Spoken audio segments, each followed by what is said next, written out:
Good morning, good afternoon, and good evening to everyone who is kind enough to join us today to learn about how to increase your sales operating system by building a sales process. And I'm super excited to have you with us, Liz, today. Liz Heiman, please say hello. Hi. So Liz is not only one of the top sales thinkers and trainers behind a company called Regarding Sales, but she's been doing B2B sales training and teaching since I've been in sales. In fact, her father wrote the book on strategic selling, which inspired me to build Goldmine and build software around that process. So Liz, thank you for helping me to build Goldmine. Oh, you're welcome. I wish I could claim credit, but yeah, my dad Let's wrote a let's go to great book. let's go to your bio. So if you want to follow Liz, she's Liz R. Hyman on Twitter, and she's going to help us with our sales operating system, because as you can see by the questions, without a process, you're done. And for those that don't know me, here's my background.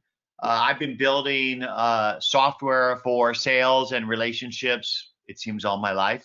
I got started doing this because I struggled, like you all do, in building relationships that result in a mutually beneficial, measurable business outcome. And back in the day, there was no Outlook, there was no Salesforce, there was no tool to manage contacts other than a day timer. So I quit my job and built that. And lucky enough to retire at 40 and got back in the business as I started to use social and saw I was going to change the way that we work, play, buy, and sell. But that's a whole different story. We're not here to talk about me. We're here to talk about how you can increase your sales. And before we do that, we're going to do a little bit of housekeeping. Next slide. So for those of you that want to learn more about how to use Nimble, there's daily Q&A sessions you could sign up for. There's also weekly training webinars. And we do these influencer webinars where you learn from experts like Liz, and you can sign up for those at nimble.com/company webinars. And so with that, let's get into the agenda, and Liz, take us away. Oh, before we do that, I'm so sorry. We all learn through questions, and we're going to be compiling questions in the background. Just put your questions into the same chat box that you put your location in. We'll be compiling those and answering them at the end. Thank you so much. Liz, let's rock and roll. Thanks. So we're going to talk about building a B2B sales operating system to grow your business. And here are the things that I really want to talk about is, first is, how do you kill the chaos and get control of your sales? How do you position your company for sales success? We're going to talk about building a sales system that delivers results and then effectively managing your team to get more sales. And so the focus of this is going to be this idea of a sales operating system.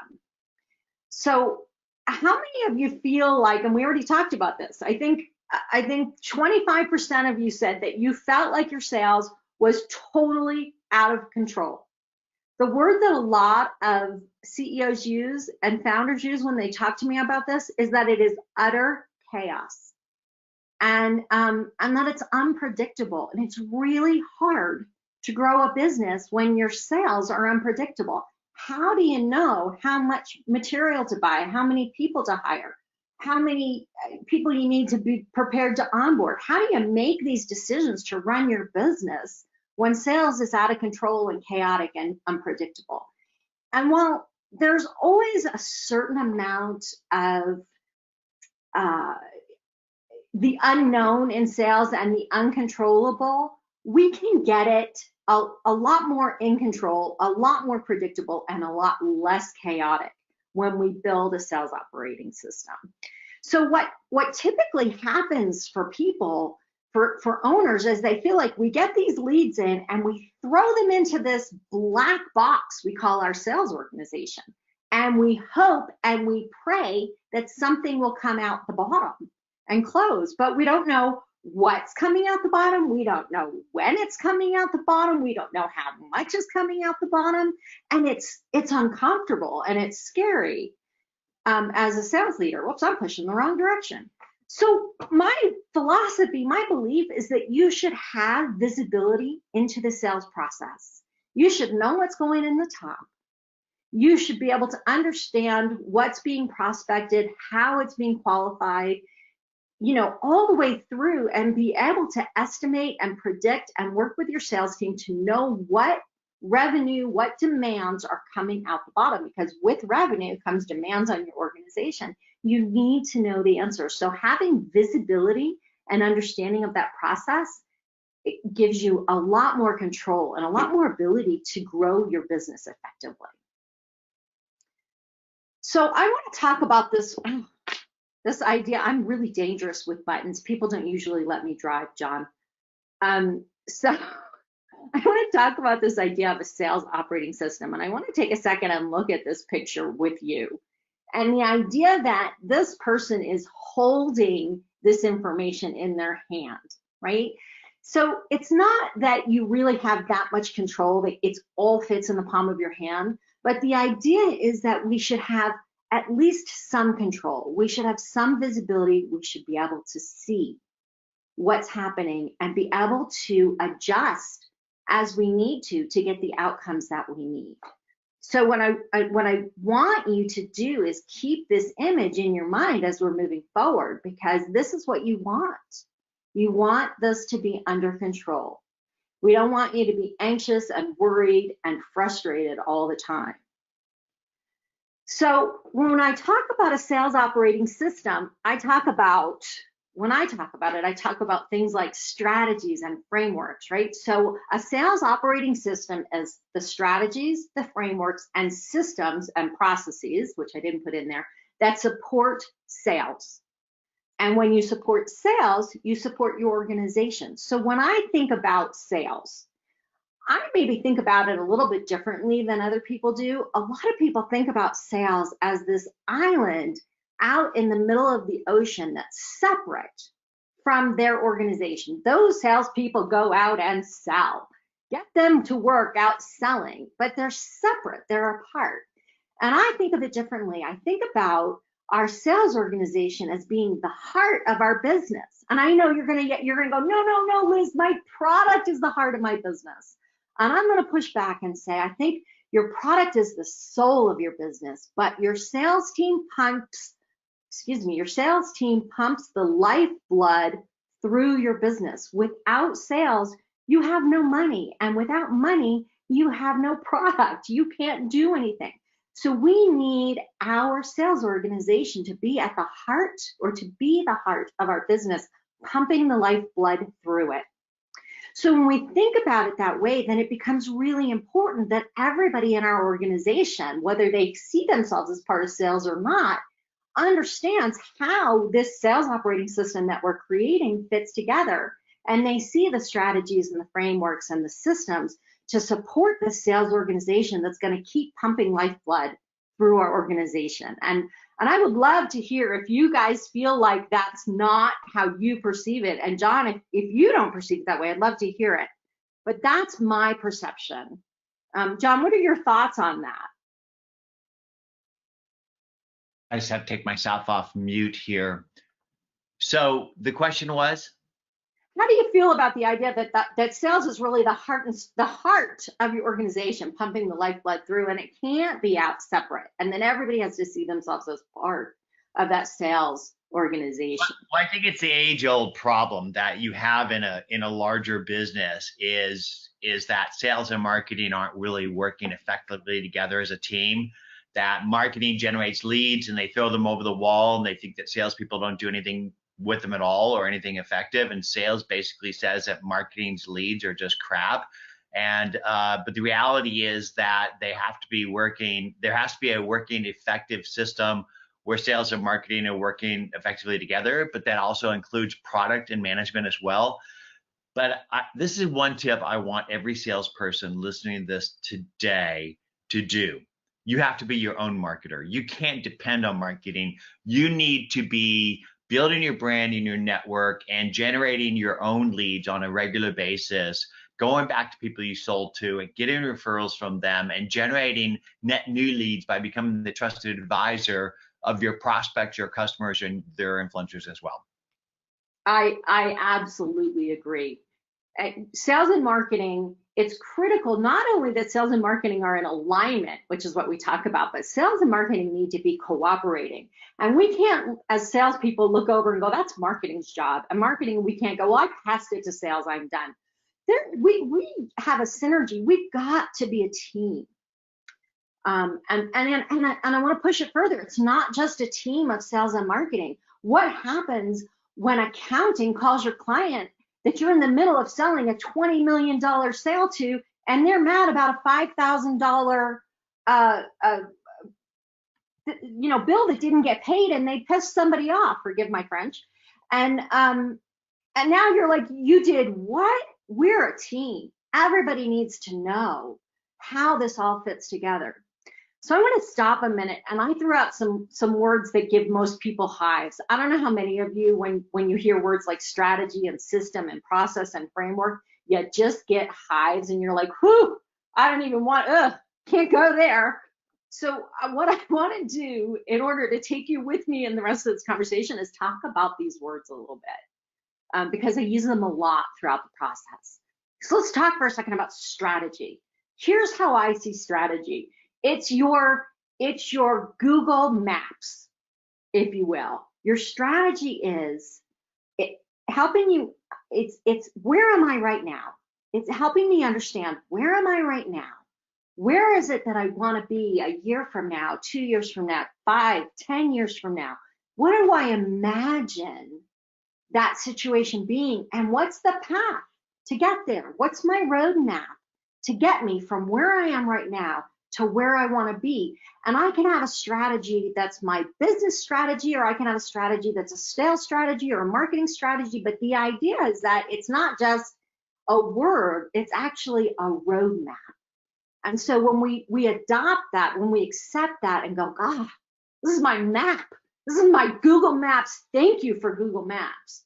That's what our strategy is. And I want to talk a little bit about framework, because of all the words, to me, this is the ugliest word. I've got to figure out another one. But a framework sets parameters for you, right? So if I am a whole team of marketing and sales and product development and all of these people working together, they need to be working within a certain group of parameters. The guideposts. So my framework can tell me, for instance, if I have a framework around communication, my framework tells me these are the people we communicate with, here's how we communicate with them, and here's what we communicate with them about. It's a framework that helps me be effective in my work. And what you can't see me do is that I'm building a square fence around my world with my hands, because that's what a framework does for me. It helps me to work within the most effective place. And so when I use the word framework, that is a structure that helps support my and my team's success. And then a process is, for me, magical. A process tells me what are the steps that get me from here to here. So if it's my sales process, it tells me what is the critical path to success. I have to make sure I do this and this and this and this. And when I leave out a step, I have a problem. So when we build process, it helps us make sure that we hit the critical parameter or the critical steps that need to happen, and we don't miss anything. It makes our path more direct. It makes us more effective. It saves us time. We don't waste time doing things that aren't part of our critical path. So process is super powerful. And we, sometimes as salespeople, we're like, process, systems, frameworks, leave me alone. But when we really get excited about these things and we accept them, we recognize it's helping me set priorities. It's helping me save time. It's keeping me focused on what matters, and it's making me more money. And then a system, that last word, is all how different pieces fit together to make a system that works, to make me as a salesperson or me as a sales organization or as a company effective. So hopefully you guys feel better about those words now as we move further into sales operating system. So when I talk about a sales operating system, these are the 4 pieces that I see. The top is strategy, and I often put strategy and frameworks together. The next part is systems, right? And then systems and processes, and then management. Because if I have this strategy that tells me where I'm going, and I have my systems that tell me how I do it, if nobody's managing it, it's going to fall apart. And then I have assessment. Assessment is the part where we stop regularly and go, are we going the right direction? Are we doing it the right way? Are pieces missing? Are things falling apart? And what do we need to change and fix in the strategy, systems, and management to make this the sales operating system work better? So those are the 4 things that we're going to talk about. I want to start with positioning, because positioning is based on our strategy. So if we're thinking about a sales operating system and we're thinking about strategy, we want to have our strategy to help us position ourselves to be successful. So let's talk about strategy and framework for a second. And I just saw I have a typo, so forgive me. I'm so sorry about that. But the first thing is having a strategic plan for your company or a business strategy. So the idea is, again, how do I get from here to here? What are the things that are most important? What is my vision? What values help us make sure that we stay on path for what we're doing? What is our mission as an organization? How are we positioned to do this? What are our goals? Because this high level plan helps us build everything out underneath it that supports it. The next thing that I think of when I think about a sales operating system is a sales strategy. And what I always say is, numbers are not a strategy. So telling your sales team you're going to hit $10 million this year is not a strategy.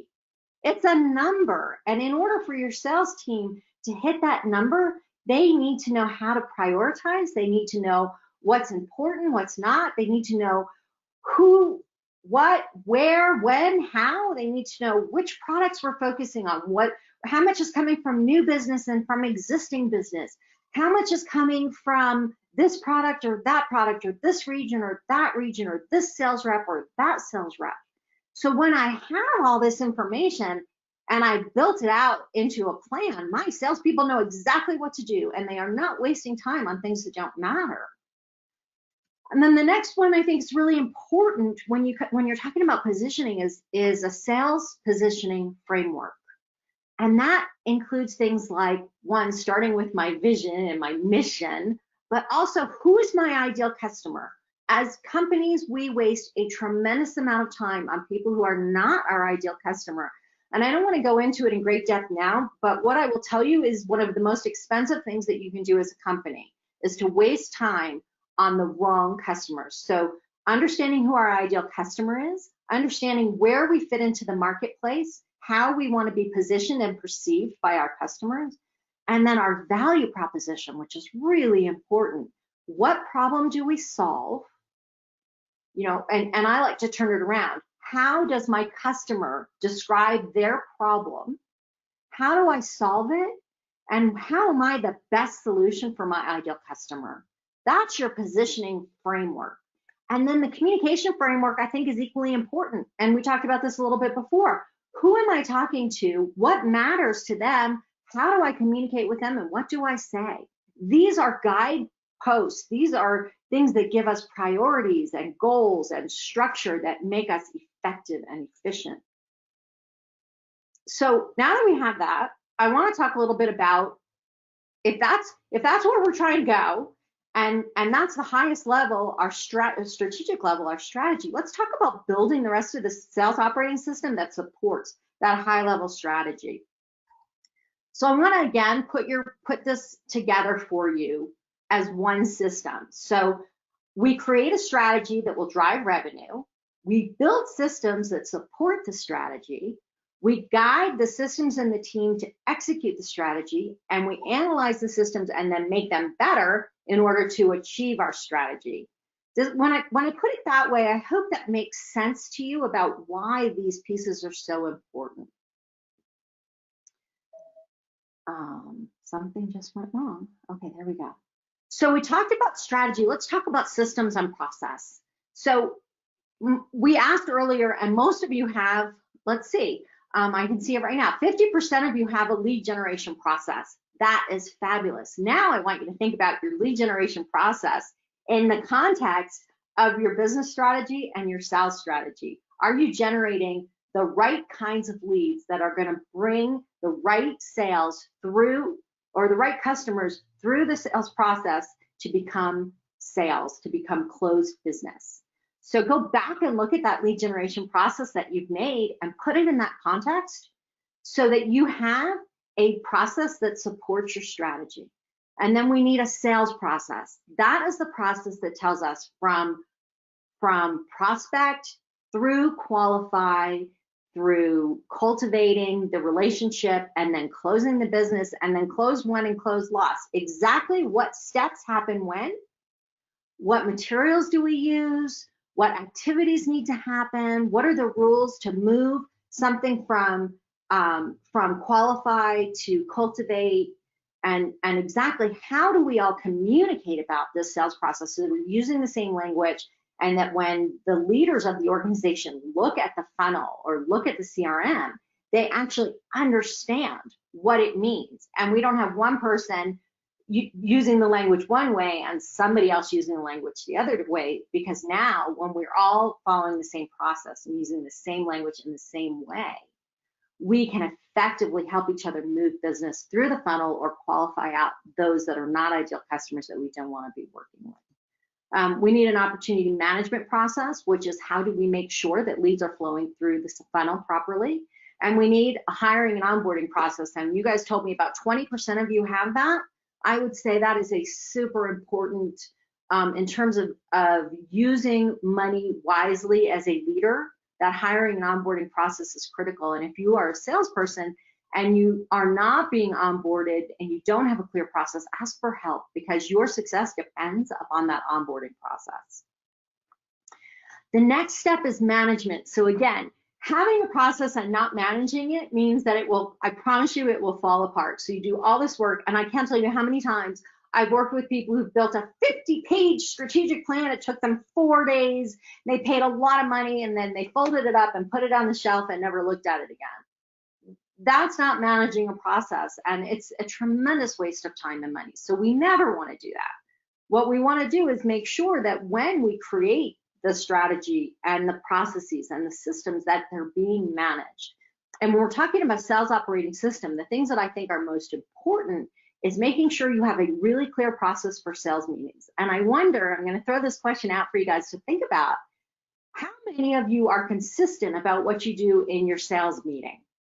Do your salespeople know exactly what's going to happen, how they should be prepared, what the outcomes need to be, what they're supposed to do afterwards? Or do they come to the sales meeting and go, wonder what's going to happen today? It should be consistent, and expectations should be clear. And the other thing about a sales meeting process is that everybody in the meeting should be engaged. It is not the time to do what's at the bottom here, which is a funnel review. We'll talk about in a second. The second thing is a coaching process. Salespeople need coaching. We all need coaching. And if you are all alone in your business by yourself and you have no one to coach you, find a sales coach. I have a sales coach. I have somebody to do the funnel review process with me. We all need help. So as a sales leader, when you're building your sales operating system, make sure there's a process that coaches. And coaching is a positive process in which we help people learn to solve problems. It is not a process where we tell them what to do. We need an evaluation process. How do I make sure that my sales team is getting better and better, and that I can identify people that don't belong as part of my sales team because they're costing me money, they're not making money, they're unhappy, let's get rid of them. So we've got to be able to evaluate and develop our sales team. And then the funnel review process is the most important part for me. And that is the part where we go through every single stage in the funnel at least once a month with every member of our team and make sure that it's working properly. What happens in most companies, and leaders are really, really guilty of this, is they're only focused on what's closing now. What's closing this month? What's closing this quarter? I don't want to talk about anything else. that means that you're not following your sales process, you're missing critical steps, and you're putting focus in the wrong place. We need to make sure that we are constantly moving leads through the funnel, and everyone needs to be focused on that. And I actually have other webinars and articles that talk about that if you're interested in that. And then assessment, really quickly, a funnel assessment. You know, what I should be able to look at that funnel, look at that CRM, and know exactly what's going on in my company. I need to assess the system, make sure everything's working. There's no places where it breaks down. I need to assess the team and make sure they're the right people in the right place doing the right thing. And I need to make sure that the leadership is doing the right thing. One of my friends who's a consultant was talking to a company leader one time, and he said, "Hey, I want you to fire my entire sales team. They all are terrible." And the guy said, "Well, okay. And then what do you want me to do next time?" And he said, "Well, what do you mean?" He goes, "Well, the next time you want me to fire your entire sales team, what do you want me to do?" And the guy was shocked, and he's like, "Look, if your entire sales team is doing a terrible job, then they're not the problem. You are." And this is where a sales operating system really comes to play, because it helps us make sure that all of the right pieces are in place to support the success of the sales organization, and that the leadership is using those tools as well as the team. So I don't know, John, if you need to jump in. I'm just kind of plowing through so we have time for questions, but I want to talk a little bit about managing your team. So the implementation of a sales operating system is really critical. So first, you've got to create all the pieces, the strategy, the systems, the processes. That takes time, and it's not something you necessarily know how to do. That I spend my entire day, every day, helping people create those systems, those processes, those strategies. So, you know, if you need help, there are definitely articles and books and people who can help you. A great book is The E-Myth. Is a great place to start, just thinking about the idea of systems. The next thing is you have to teach everybody in your organization what the sales operating system is, what the strategies are, and how they're involved. And the next thing is to set expectations. This is what you're expected to do. This is when you're expected to do it. These are the consequences if you don't do it. Then everybody in the organization needs to use the tools, the systems, the processes that we're talking about. And I just said something, so I want to take a second and just say, a lot of times when I use the word sales operating system, people think I mean technology. And what I want you to know is that technology are the tools that support the sales operating system that you create. And they're great tools, like your CRM is a tool, a technology that supports your sales operating system. So next is to make sure everybody's using it, from the CEO to the accounting office. Everybody's looking at it. The production team is looking at what's happening in the sales funnel to make sure they're doing the right things. And the final thing is to reinforce. The moment you stop reinforcing, people will stop doing it. And the only people that will do it are the people that do it naturally, because it makes them successful. So once you create your systems, you've got to reinforce it. And if you're by yourself, if you have your own company, I actually pay somebody to make sure I follow my processes. So I created them. I have my funnel, use my Nimble, go through the whole process, right? I know how to do it, but then I don't look at it, or I forget to do something, or I miss a step. And I have somebody who actually helps me make sure that I am not missing steps, that I'm doing all the pieces, that it's getting on my calendar. So that's what a sales operating system is, how to position yourself for success, and how to implement it. And what I want to say is that what we need to remember is that your sales operating system is not static. This is something that changes. And I will tell you, I work with companies that are 20 and 30 years old, and all of a sudden they're like, what we've been doing all these years is not working anymore. I'm like, well, because you're still using the same strategies, systems, processes, messaging you were using 20 years ago. It has to change and grow with you. And so what I do with these companies is I go in and I help them recreate all of these things to support their success, and the success is a natural result of that. The other thing that's really important to understand is that if you're going to go in and create a sales operating system or revise your sales operating system, what you're creating is a cultural shift. This does not just happen naturally. people need to understand why, they need to understand how, they need it reinforced, they need to be reminded.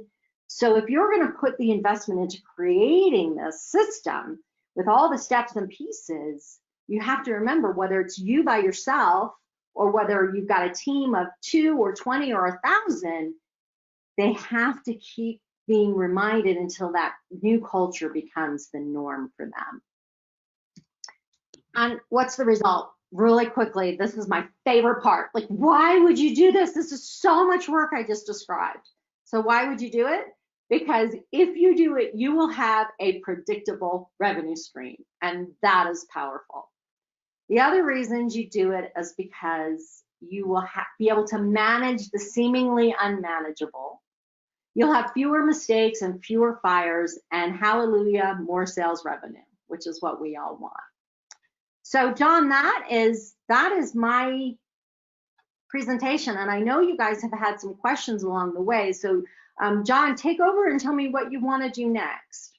Okay, well, first off, Liz, that was great. Thank you so much. I think it's important for us all to be reminded of the basics. I think it's the basics that wins games, and understanding the core processes around how your company generates, engages, closes, and then gets repeat business from its leads is critical to its success.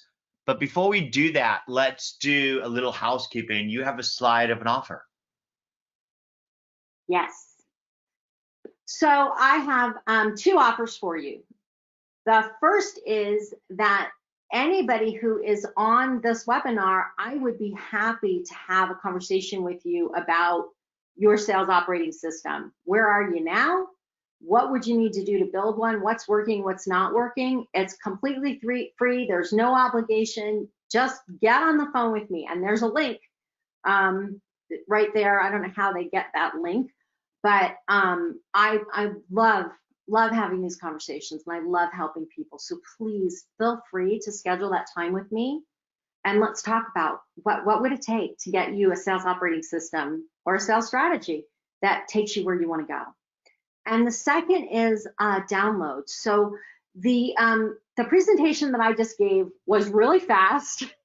I know it's a lot of information in a very short period of time, but I have a sales operating system guide that talks about all of the things I just talked about in more depth with the slides from this presentation and more slides and more information. So if you like that, this link, and I'm not sure whether this link takes you to download or whether it takes you to my website where you can download it. But in either case, I encourage you to do that because all of the slides, everything you need is right there, and all the information that you need about the different pieces is in there as well. Awesome. And with that, let's go and do some Q&A. Did you want to do your offer? Yes, of course. Let me see. Your offer is a free 30-day trial of Nimble. If you go to nimble.com, offers/webinar 30. So for those of you who have not become a subscriber of Nimble or even tried Nimble yet, I encourage you to do so, because ultimately you need a platform for your processes, and Nimble is unique in its ability to help you build relationships. So go to nimble.com, sign up for a trial, and if you do decide that you are benefiting from it and want to subscribe, you get 40% off your first 3 months by using the code John40. Thank you for the reminder, and let's go.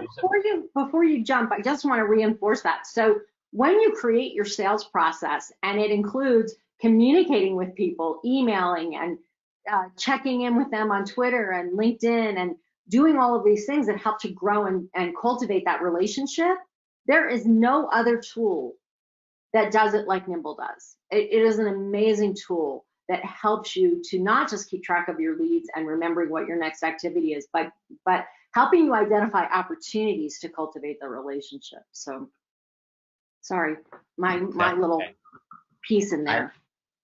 I love the plug. Thank you, Liz. So on to Q&A. We had a lot of really great questions. One of them was from Sergio. Please spell the name of the sales system book that you recommended. Okay, the book that I recommended is called The E-Myth. And it's not just sales systems, it's systems in general about your company. And it will get you started thinking about the ideas of system and process in a more general way. It's a great book. Any um, entrepreneur should read it. I've read it 3 or 4 times. It's capital E dash myth, MYTH, and it's written by Michael Gerber. And actually, I think it's called the E-Myth Revisited, isn't it? It is. Yeah, sorry about that. Okay. No worries. And then the next question was, okay. Let me know if you guys can see my screen. This is the book, E-Myth Revisited. Can you see my screen, Liz? I'm not seeing it. Okay.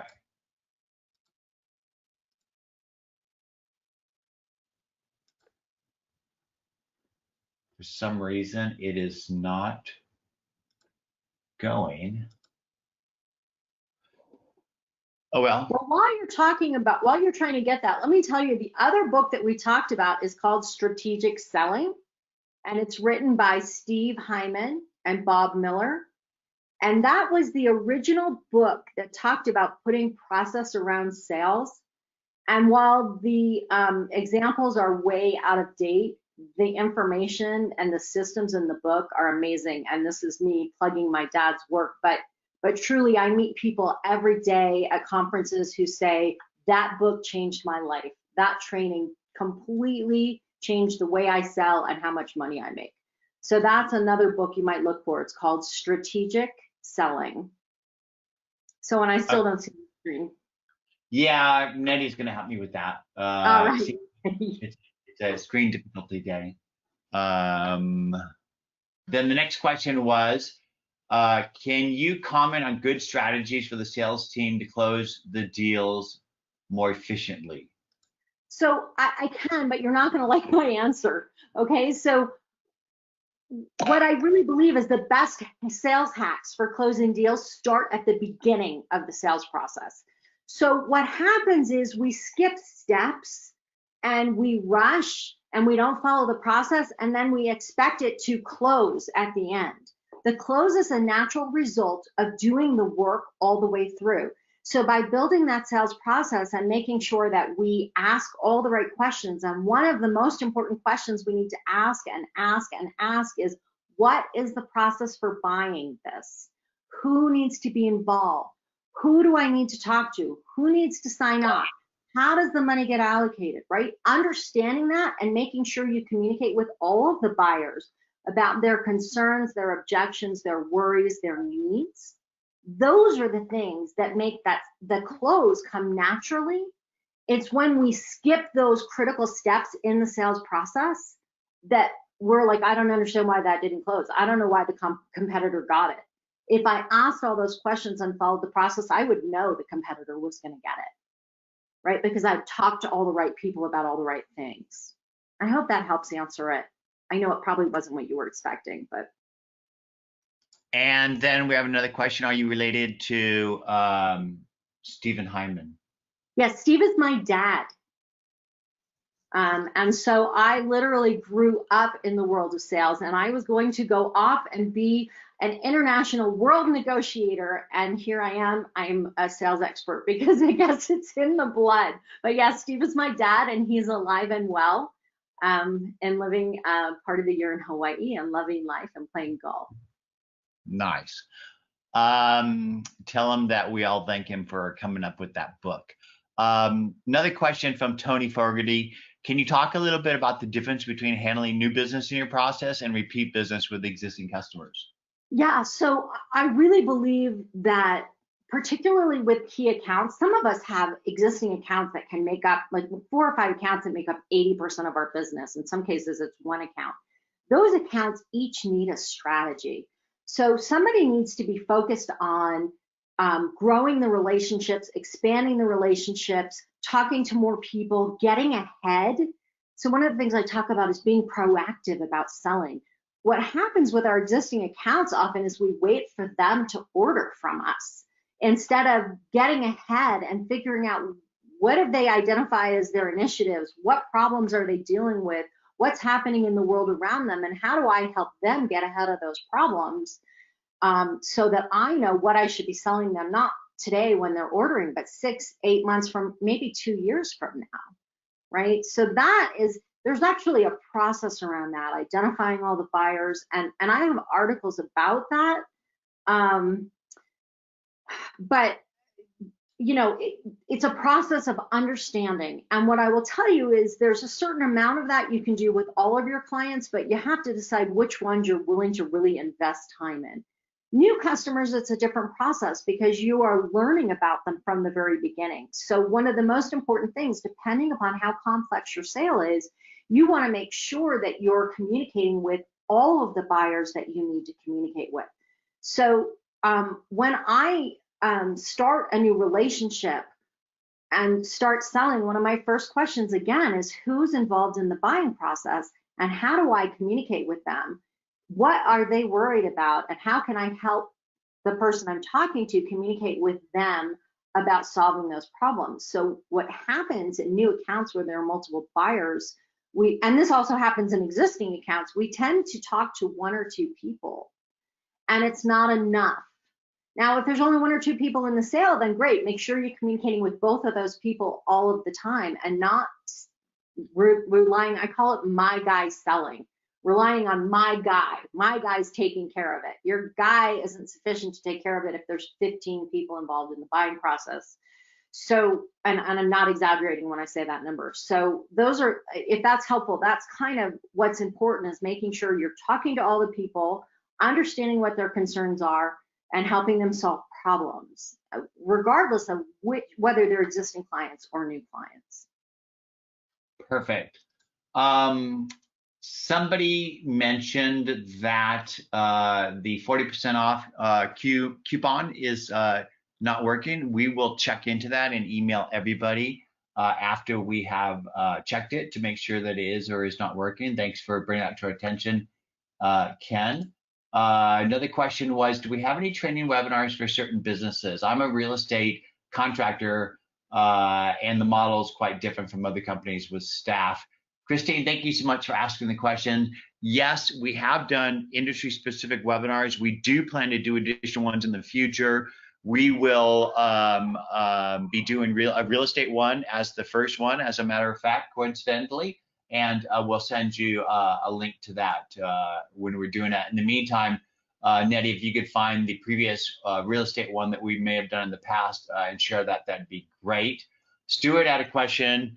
Would love to be able to schedule emails. Sometimes I'm doing work and it's not the right time of day to send it. Would love to send it in the right time frame. Stuart, thanks for asking. That is definitely on our Nimble roadmap. Can you, I try to find decision makers on LinkedIn, Michael asks. What's the best way to vet the prospect in conjunction with your system? Michael, I had asked you, when you say vet, does that mean building a contact record or finding the decision maker, or both?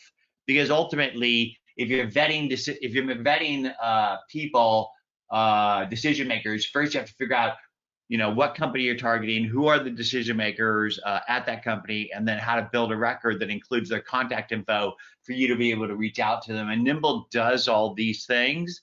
And because I can't share my screen right now, I'm not going to be able to demonstrate that for you. But it is very easy to do with our Nimble Prospector add-in for your browser. And Nedia will share a link in the chat window about how to use the Prospector so that you can read up on that. And John, just let me add really quickly, in terms of your sales operating system, part of what you want to use, if this is what you're asking, part of the vetting process is making sure that they match your ideal customer profile, that they share the same values that you share. So you can look on LinkedIn and find out a lot about a company and decide whether that's worth pursuing or not, whether they fit into your model, or whether they're probably not going to be a good fit. Yeah. And sometimes you want to look beyond LinkedIn to determine that if that person is actually somebody you might want to do business with. Absolutely. And there's another one from Leo, and Leo asked,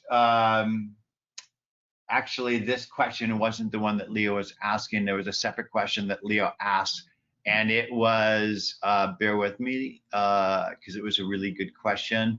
I think it was along the lines of what's the best way to fill your funnel with leads? And here's the question: lead gen marketing are often in the same bucket with small companies. Getting qualified leads into the system framework is often the most significant challenge that companies need to overcome. And my answer to that, in short, because we only have 4 minutes, is there's a lot of ways you could generate leads, and a lot of people use ad spend to generate leads. We don't do that at Nimble. We're generating about 75,000 uniques per month on our website with zero ad spend. And we do that through a combination of influencer marketing, social content, and guerrilla PR. And to get specific about exactly how to do that, I could share that really in 30 seconds.